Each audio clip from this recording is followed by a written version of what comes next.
Hello there. I'm Scotty. You're not welcome back to the ABC2 review series. D is for Dodgeball. I swear if I had someone else here, they'd throw a dodgeball at my head or something. I have a bouncy ball somewhere. I don't know. Dodgeball. I have the PG-13 version, not the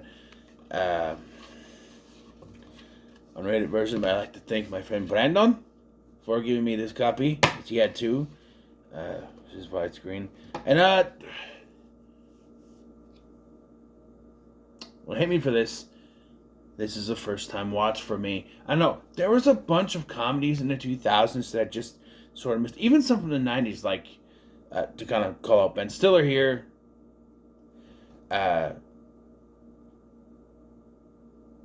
There's something about Mary.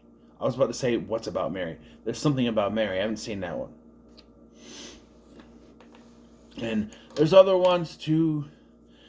I've seen Along Came Polly. I did a review for that, but there's like the Heartbreak Kid that he did. Duplex is another one. That's a comedy. Even with Vince Vaughn, I did Wedding Crashers a little while back. That was a first time watch for me, and I love that movie now. And I like Vince Vaughn. He's good in this. He's good in Wedding Crashers. He's good in Old School. And as much as people like to hate it, I think he's not that bad in the Psycho remake. He's fine.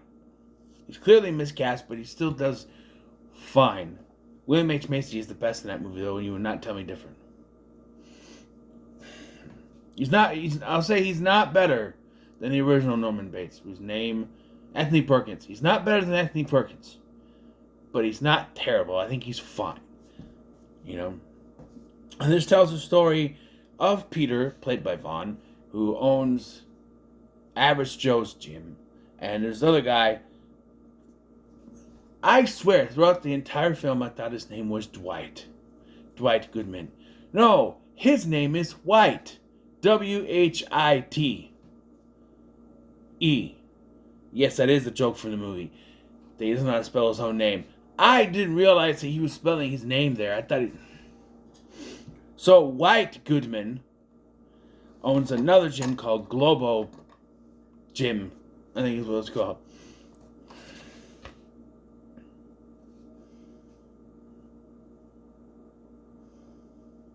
Globo Gym. And he wants to buy out Average Joe. So he sends this lawyer, played by Christine Taylor, Ben Stiller's real wife, and star of the late 80s, early 90s Nickelodeon show, Hey Dude. She was also Marcia in the Brady Bunch movies. It is amazing how much she looks like Marie McCormick. Just saying. When I was a kid, I thought they got her back. Until I realized, no, it's just Christine Taylor and they gave her a fake nose or something. Christopher Daniel Barnes was also good in that movie too. Brady Bunch is one of the best based on TV show movies to ever exist. Period. Up there with the Flintstones. Yes, the Flintstones is another one. Not Viva Rock Vegas, but I will talk about that in June. So anyway, he hires this lawyer, played by Christine Taylor, to sort of, I don't know, I think his plan was to kind of push this away, and when it doesn't work out, she's also hitting on her, and it's not that doesn't work out, he's hitting on her, and then there's like a whole thing where he talks about a conflict of interest, and like, you work for me, she's like, I'm not your boss, he goes, well, I hired you, and so that means I'm your boss, or something like that, and yes, he does talk like this throughout the entire movie. It's a Ben Stiller thing. He has affectation. He's doing that, but yeah. So to make ends meet and get the money, Nick, that's his character in Old School. Peter and his employees, all made of a bunch of well-known comedy actors, we'll get to it, decide to enter a dodgeball tournament. And when White gets wind of it, he enters his own team in the tournament, which is not legal in any way whatsoever, but he uses illegal means to get there. Oh, I know someone who works on the board. I just paid them and let me in. That's basically what it was. But let's go through some of these members of... Oh, there's a picture right here. Of his team, of Peter's team. We have Stephen Root. He of Office Space and... It's another one I haven't seen yet. Office Space and News Radio. Justin Long of Accepted and Jeepers Creepers and Going the Distance and many other movies. Joel David Moore, JP, of Grandma's Boy. And he was cooler in the second. He was in Duke's Hatch at the beginning. That's what it was. Cooler there. And eventually they get a coach played by Rip Torn. They don't have the bag of thing. His name is Patches. Alan Tudyk plays a pirate whose name is not Patches, which is weird that the guy in a wheelchair's name is Patches. He doesn't even have a patch. And Alan Tudyk wears an eye patch at some point because he's the pirate. Is it Pete the Pirate? No, because Peter... Steve the Pirate, right? He's a pirate. And I'm like... So he's just doing this. And he also does fire Christine Taylor. He's like, you're fired. I got you fired. Because I want to date you. And like, wait. So in your mind, you think you can't date because she's technically working for you. So you fire her and hire another lawyer. Thinking that she would date you after you fired her, you dumbass. She don't want to date him anyway. There's also a running gag from the African-American gentleman on the team, whose name I do not know, that he thinks she's a lesbian. That does come back around later. But also, I want to point out something. So their first team is against a bunch of little girls. And the little girls win. But they get disqualified because one of the girls, who is obviously a boy dressed as a girl, is doing steroids, and like that's the joke. These little girls are doing steroids. Obviously. The very next scene is where White introduces his team, and you have Missy Pyle playing this Russian female athlete, dodgeball player, and I'm like, so the judges disqualify a little girl for being on steroids. But they're going to look at that and say, yeah, that's okay. There's no drug testing for that. Then again, White could probably just work his magic, right? So they play a few, they play the German team, and they do good, And it gets down, obviously it's going to get down to Average Joe's. They do this gag, and I don't... Because it doesn't really make sense in the continuity of the film either. Where Joel David Moore has ordered them some outfits. And it turns out that the packages got crossed in the mail. And what they got is a bunch of costumes from an S&M dungeon. And so they're like, well, the obvious way you would go is we'll just play in these. And then they're like, actually, the rules say we have to wear the same outfits. Despite the fact that Steve is always dressed as a pirate. Yet they're saying we have to wear the same outfits. So they have to go out in the S&M stuff. And despite the fact that they were just told they have to all wear the same thing, they're wearing different outfits. Different variations of S&M clothing. They're not all wearing the same uniform. They're wearing different S&M outfits. You couldn't even pull off the joke right. The joke is that they have to all wear the same thing. So why aren't they all wearing the exact same outfit? Someone has like a different top or a different bottom. One was wearing a dress. What? I know the joke is they have to wear the S&M shit. But you just said they have to all wear the same thing. And a lot of movies go, hey, it's funny, men dresses like women. Right? So why could... No, because then they have female versions of the outfit and male versions of the outfit. And I get it, that they wouldn't all order the same thing for everyone. But they just said they have to wear the same things. And I know there's female versions of the uniforms, but... And this plotline goes nowhere because in the very next game they have their uniforms. So, I don't know, this joke just didn't sit well. So, of course, it comes down to Goodman's team and Pete's team. But that all kind of goes away because Pete doesn't think they can actually win. He gets confronted by White in the bathroom, because that's where he always want to be confronted. Where he's like, hey, I'll buy your little gym, and I'll save you the money, and you don't have to worry about it. And I'm sitting there going, but wait, if he sells you the gym, what's he need the money for? The whole point is to get the money so you can keep the gym going. But if you pay for the gym and give him the money for it, what's he need the money for?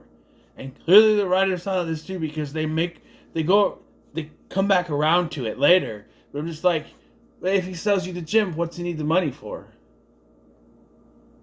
Because that's the whole reason why he wants to earn the money, is to save the gym. But if he sells the gym, he doesn't need the money.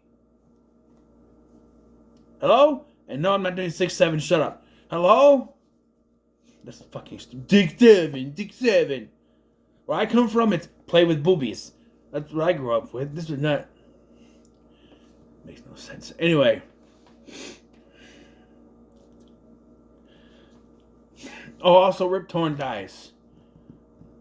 Right after the line, as long as we have patches, we'll do fine. Then a sign falls on him, and that's where everything starts to go downhill. And I went, okay, I get that. Best thing about comedy is, Casper, timing. Right. But that's ridiculous. Like, a sign smashes him. You don't really even see it smash him because it's cut so quickly. This was a first-time director. He does a pretty good job, but... yeah.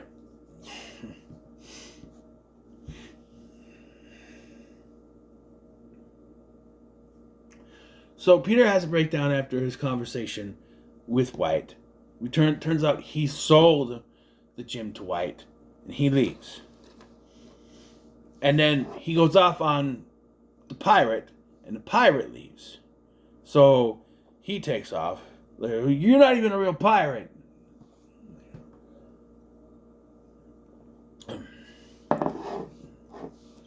When this came out, and they're trying to say that 2004. Justin Long's playing a high schooler whose love interest is Julie Gonzalo, who was the love interest in the first episode of Drake and Josh. She was also the daughter in Christmas with the Cranks, for anyone who would say something. But yeah. And they do end up getting together at the end. And also there's a thing with Joel David Moore and Missy Pyle's characters, that they have a thing for each other. Point that out. So... when we get to the finale of this, they're missing people. They're missing Steve the pirate, and they're missing Peter.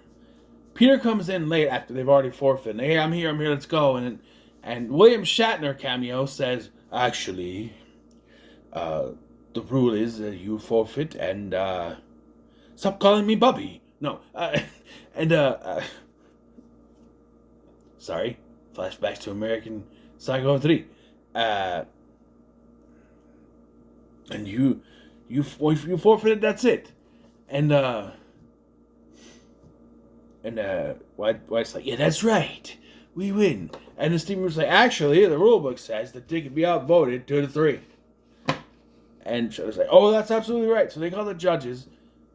Discount Richard Roundtree. I actually thought it was him until I rewound it and walked up to the... I'm like, is that him? And I rewound it and walked up to the screen. No, it just looks like him. Discount Richard Roundtree says yes. Way to go, fake shaft. Old lady says no.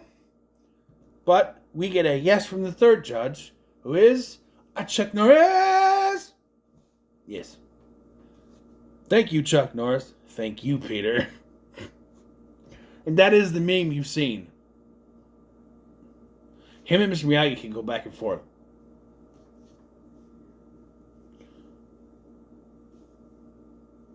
You know? So they're allowed to be in. And of course, it gets down to it's Peter, White, and one other guy. He eliminates Peter, or Peter eliminates that guy, but White throws the ball and it hits Peter. However, due to someone's foot being over bounds, they are allowed to restart. And Peter wins. He then reveals that after he's like, "Oh, you won, but what's it going to be? You already sold the gym to me." And that's what I was saying, too. I'm like, "But you won, but you did this to save the gym, and you already sold him the gym, right?" He's like, "That's right, I did sell you the gym, but you know what? I took the $1,000 or whatever it was you sold me, $100,000 or whatever you sold me, and I invested that. I bet on us, and the odds were 50-1, which means they got $50 million. It was $5 million, whatever. And then treasure chest, because we got to go back to Steve the Pirate. Anyway, and it turns out he invested in White's company, so now he is the boss of White, and he can get his gym back. So, but I'm sitting here going, so what does that mean for Global Gym, right? He invested in Global Gym. He's going to run his. What's going to happen to Global Gym? You have no time for that, because the pirate shows up, and he's like, "Oh, you're right, I'm not a pirate. Are you sure? Because it looks like buried treasure." He becomes a pirate again. And then we get the reveal, hey, maybe that guy was right, because a girly friend of Christine Taylor shows up, and they start kissing. And the guy's like, "I told you she's a lesbian." She's like, "I'm not a lesbian, I'm bisexual." And she kisses Peter. And I'm like, okay. That's a nice way to kind of end around that joke, but yeah. And the film ends with a thing during the credits of a commercial for Average Joe's Gym. And then we get a credit scene where we get Ben Stiller in a fat suit, because the whole thing earlier is that he was fat before and he lost all his weight, and then to kind of mess him up during the final, he's like, "You know, those pants make you look fat." And now he's fat, he's eating fried chicken. Yeah. And that's the end of the movie. However, we need to talk about the alternate original ending. And this has been a subject, apparently I looked it up, this has been a subject of criticism, like inquiry, like, is this really an alternate ending, or is it a joke? Because there's a lot of joking on this DVD. I watched Nerdstalgic's video on this.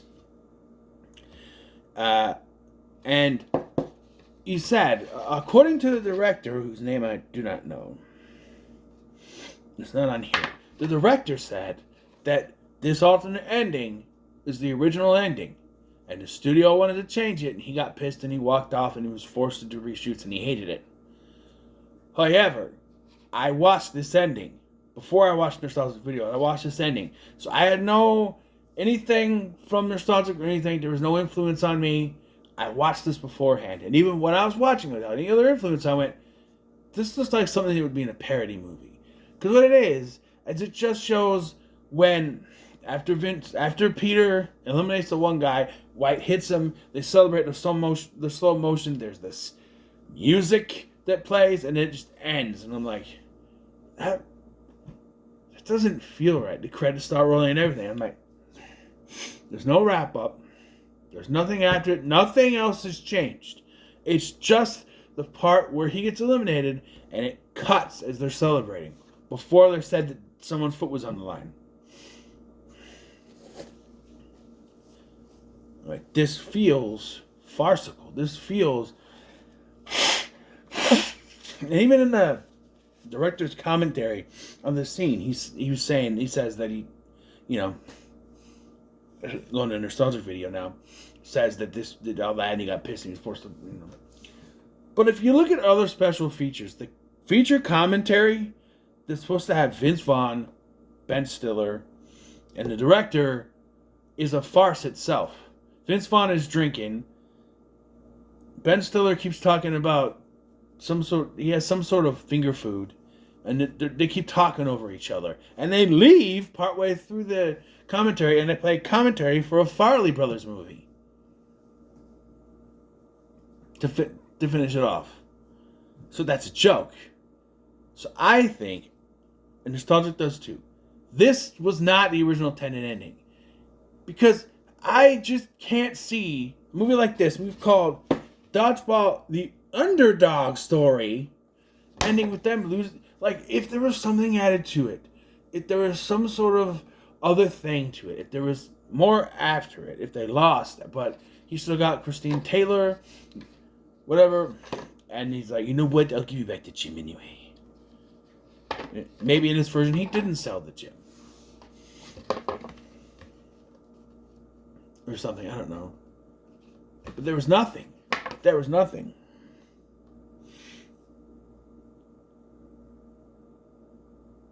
I know what you could have done. They lose, but then they find out that Patch's will, that Peter is in Patch's will, and he gives to him a lot of money so he can save the gym. So he lost, but he still saves the gym. And in this version, he didn't sell it to White. But no, it just ends. Which tells me there's no way. Like, because the director said this was how he wanted to end the film. You can't end the film that way. There's not a real conclusion. They just win, slow motion celebration, and then it's over. That's not an ending. This has got to be a joke. It's got to be a joke. I don't think they ever intended to end it like that. I think they were always supposed to win. Sure, Peter's whole thing about betting on it, we never see him bet on it. This money comes out of nowhere. But it's a comedy. I just think, I don't know, the alternate ending is too much. It's not enough, actually, but it's too stupid and dumbfounded. So what are your, let me give this a pretty good. So what are your thoughts on Dodgeball, an underdog story, a true underdog story? Leave a comment below, make sure to like, share, and subscribe. Thanks for watching. I'm Scott, and I'll see you in the next one. Go away.